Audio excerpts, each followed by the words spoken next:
Maligayang pagbabalik po sa ating YouTube channel mga kaibigan sa magiging laban nga po ng Yokohama kontra sa kupunan ng Shinshu Brave Warriors ay gagamitin si Kai Sotto kahit magkaroon ng foul trouble. Isa o dalawang foul sa first half ng game, hindi ibabangko para sa malakas na depensa ng team. And bago tayo magpatuloy kaibigan, shoutout muna tayo ngayon sa ating mga kaibigan. Pasensya na, ngayon lang po ang shoutout. Uunahin ko muna ating kaibigan na si Roger Villagracia. Shoutout po sa iyo kaibigan. Dito naman kay Mark Anthony Chapis Rapada, shoutout po from Calamba City.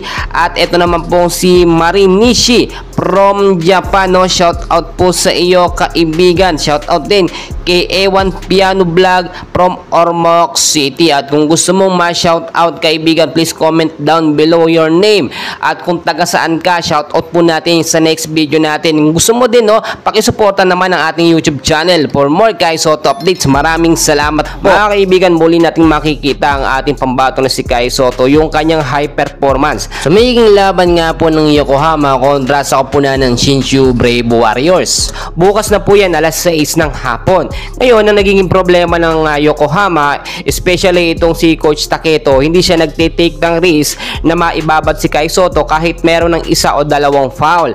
Ang nangyayari po kasi, once na nagkaroon o nag-commit ng isang foul si Kai Sotto, labas po agad mga kaibigan, no? So sayang yung minuto na hindi nakapaglaro si Kai. Doon naiintindihan natin yung point ni Coach Taketo na para hindi ma-foul out si Kai at magamit naman sa second half, sa third and so fourth quarter ng game. Pero hindi niya nakita na once na walang Kai Sotto sa loob, humihina ang depensa ng Yokohama B Corsair, which is yun yung naglilid para makaabante yung score ng kalaban, at kapag ka umabante, nahihirapan ang habulin pagdating naman sa second half ng game. Kung titignan nyo din pong mabuti, kailangan ng baguhin ni Coach Aoki Taketo yung sistema or yung tandem nga po ni Kai Sotto at ni Yuki Kawamura na laging nababasa ng kalaban.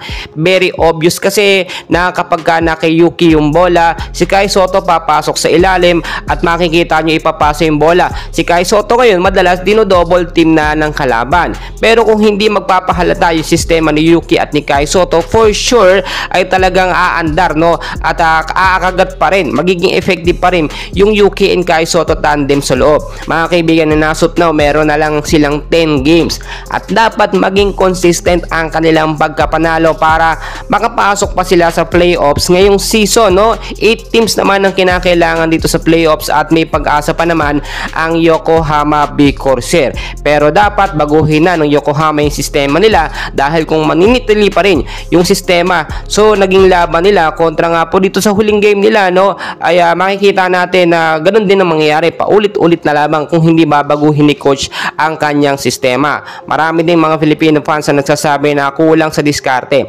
etong si Coach Taketo, kasi once si Kai Sotto nagkaroon ng isa, dalawang foul, labas agad at napaka-limit na lang ng kanyang oras. So huling lang yung laban nga ng Yokohama, so far maganda yung performance kahit papaano. Limited time lamang siya mga kaibigan, pero meron siyang 10 points, 1 rebounds. Yun nga lang, meron siyang 3 foul. Kaya aasahan natin na mas gagalingan pa ni Kai Sotto at kailangan niya magkayod kalabaw talaga, no?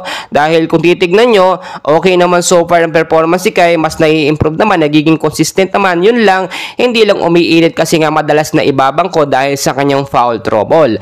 Mga kaibigan, patuloy ko kayong i-update, and please huwag kalimutan mag-like and subscribe. Maraming salamat po sa inyo.